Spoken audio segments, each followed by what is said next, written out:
Sir, ano pong pinayo niyo sa kanya, sir? If there's any po. Na pag nawala ako sa political scene, either natanggal ako o namatay ako or whatever, for any reason, sabi ko sa kanya,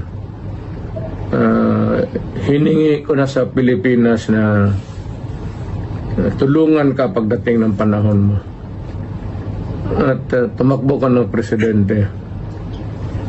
At continue. Hindi ko hinarang yan, ma'am. Ngayon na lang.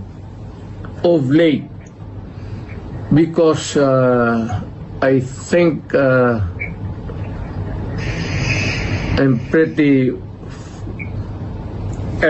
with this kind of problem paulit-ulit. Sabi ko, sige, sundin mo na. And for all the unanswered issues, ikaw na ang magpatuloy ng sumagot. At kung mapresidente ka man, sundin mo lang yung style ko at okay ka.